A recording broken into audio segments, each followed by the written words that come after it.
Hi, welcome guys. So welcome to my Leetcode solving section. So let's solve this 1630 arithmetic subarrays.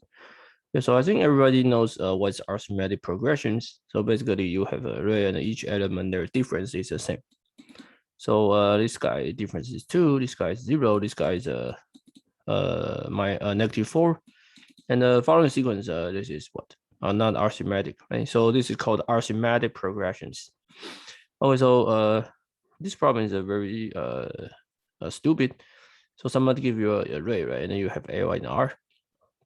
And where you ask L and R are the same lengths, right? And for each query, you ask about whether you can arrange your original, whether you can arrange your array into the arithmetic progressions. Right. So for example, 0 and 2, we count this, right? These guys can be change it as arithmetic progressions, and also 3, and this is 0 and 3, but this is not. So basically, you can see, I don't know where this problem has the better solution, right? But I think this problem can directly solve by brute force. Okay, so basically, I define this is a function very easily. This is called the is arithmetic progression. So given an array where is arithmetic progressions, you need to notice that there's in this video, in this problem, that at least the 2 is defined to be correct. So in some other videos, that in some other problems, that the arithmetic progressions at least need to have 3 elements, but in this problem it only needs 2. Okay, so if length of the nums less than 2, you return false. If it's 2, you return true, right?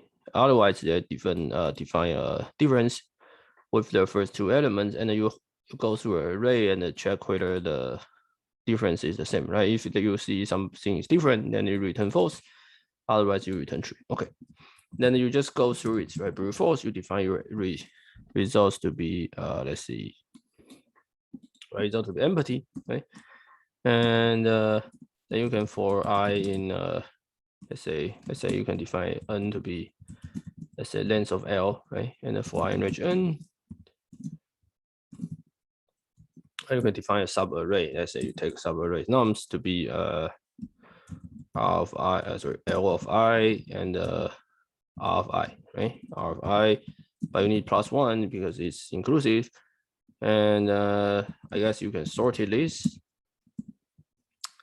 and then you just ask is every S is arithmetic progressions. So if it is, then you append true, else you just return false. Append false, append false, and they return rest. Okay, I guess this is correct. Let's see. See the test example. Yeah. Okay. Oh, sorry, I'm stupid. It should be this. Yeah. So basically, you just ask where sorted and where check whether this is arithmetic progressions. Yeah. So this is correct. Just submit. I guess this problem is solved brute force, right? You didn't. Yeah. The is very fast. And why I think it can only be solved by brute force is that you need all these array. You need all the subarray to be arithmetic progressions. And there's no easy way to check whether it's whether you can reorder array to be arithmetic progression unless you sort it. Okay, so this is why I think this is the. I mean, if you know how to solve it more efficiently, please comment below. Okay, so see you guys next videos.